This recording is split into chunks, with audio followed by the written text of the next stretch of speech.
A low hum rolled through the block. Sparks cracked behind the walls. The chair was being tested. Everyone knew the sound. Tomorrow was Black Thursday. Death was in the air. Next up, Albert Fish. No more legal tricks, no stays. The governor just announced he wouldn't intervene. Fish spent the past year in the death house, 40 miles outside Manhattan. Sing Sing, named for the native phrase sink sink, stone upon stone, built to crush whatever life remained. And it did. In 24 hours, fried fish was on the menu, and every man on the row could already smell it. Execution day. After a quiet night, Albert Fish was moved to the dance hall. Not as fun as it sounds. It's the holding cell right beside the chamber, named for the way the body dances when the current hits. There, the prep began.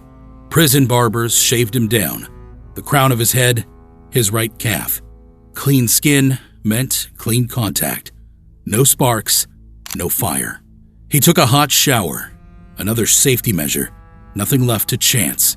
Through it all, Fish stayed calm. No fight, no panic. He was ready. Later that morning, he asked for paper and a pencil. He wanted to write his final statement. A lifetime of horrors behind him. He certainly had enough to write about. Albert Fish. He looked like every kid's favorite grandpa. Old, frail, polite. But behind the silver hair and gentle smile was one of the most depraved killers America had ever seen. He went by many names. The Brooklyn Vampire, the Werewolf of Wisteria, the Boogeyman. Born in 1870 into a family soaked in mental illness, his childhood was a cocktail of trauma and insanity. His father died when he was 5. His mother sent him to an orphanage, a place where beatings were constant. It was there he learned that pain excited him.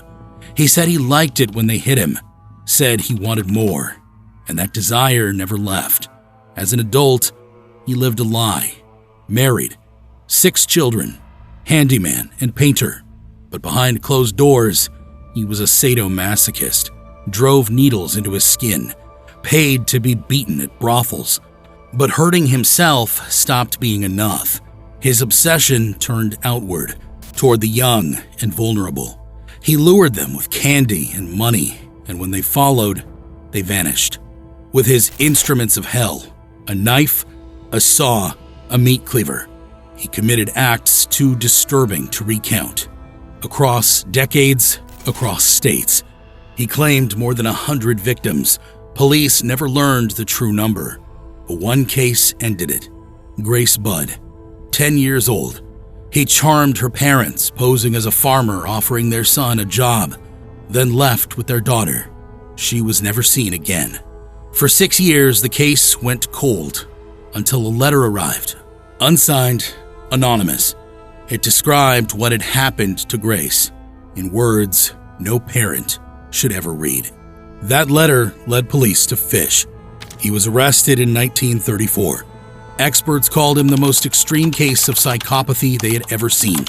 A polymorphous pervert who had explored every dark urge a man could have. Dozens of appeals followed, all rejected. Jurors agreed he was insane, but said he deserved to burn anyway. When he was sentenced to the chair, Fish waved and smiled. "Thank you, Judge," he said. "It will be the supreme thrill, the only one I haven't tried yet." Death house rules allowed final visits. Family, friends, but no one came.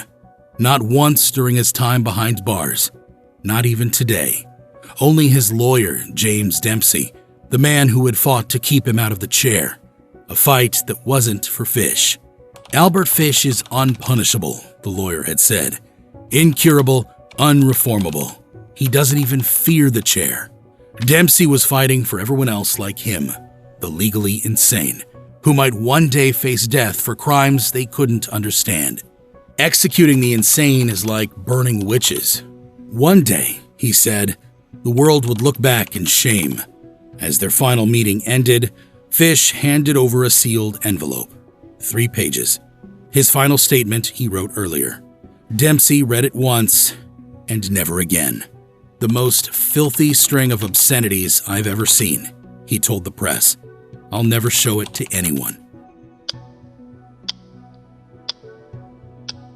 Sing Sing was generous on execution days. A final supper and even a lunch. Inmates could make a request, within reason. No alcohol, nothing exotic, just what the prison kitchen could handle. Fish asked for a T-bone steak. Bone removed. Not at random. A few months earlier, he tried to harm himself with a steak bone. Boneless was safer. The rest of the afternoon, he wrote. Letters to loved ones, short notes, strange messages. All checked, all censored, even in the death house. No letter left unread, and no reply came in time. No remorse in his words, just more of the same. Obsession, delusion, decay. At 6, he sat down to his final meal. Roast chicken, fries, and salad. Once again, no bones. Served on crockery and cutlery made of thin aluminum. Each piece counted in and out. He dined under guard, calm, even in good spirits, but his appetite was gone. He picked at the chicken and barely touched the rest. An hour later, the guards cleared his cell, took his things, and brought in a clean, prison-issued suit. Fish was quiet as they led him out for a quick sponge bath. One final check of the contact points. Crown of the head, right leg. Nothing left to chance. Warden Lewis Laws made his customary visit, a courtesy before the end. Fish stood calm, almost serene. He asked the warden to tell his family he went to God quietly and willingly. Whether he meant it, who knows? But there was no fear in him. If anything, he looked eager, facing death with something close to anticipation. By late evening, all eyes turned to the chair. Official witnesses arrived, state reps, prison staff, doctors, reporters. New York law required the press to see it, and this one drew a crowd.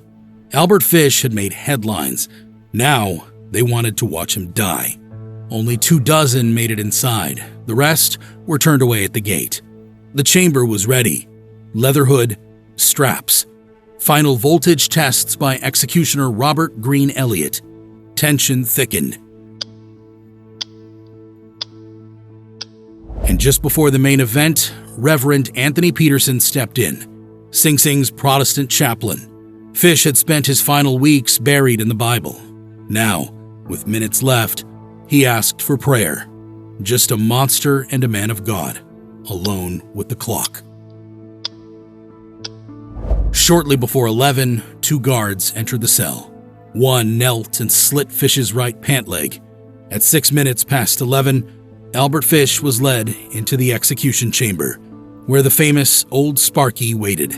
He walked unassisted. Despite his age, he didn't stumble, didn't need help. He even assisted them in strapping him in, positioning the electrodes himself. One reporter called it ghastly, yet strangely courteous. He was grinning, almost eager. He could barely manage to disguise his joy at going to a violent death. As the leather helmet came down, the room hushed. Any last words? Fish gave one final line. I don't even know why I'm here. Moments later, the switch was pulled by the executioner, officially known as the state electrician, or as the inmates called him, the burner.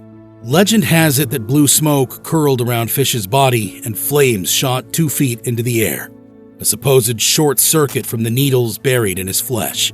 In truth, he died like anyone else. When roughly 2,000 volts surged through him, his body stiffened, his fists clenched.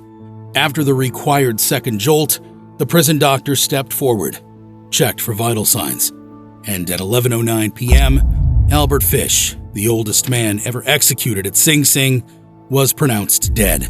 All done in under 5 minutes. When the current stopped, attendants quickly unstrapped the body. because Sing Sing didn't stop at one. A second execution followed shortly after. This place ran death like a factory line. 7 men in a single night was the record. Every week I dig into stories most channels won't touch. The easiest way to help is to subscribe. It's free, and it keeps this channel alive. See you in the next one.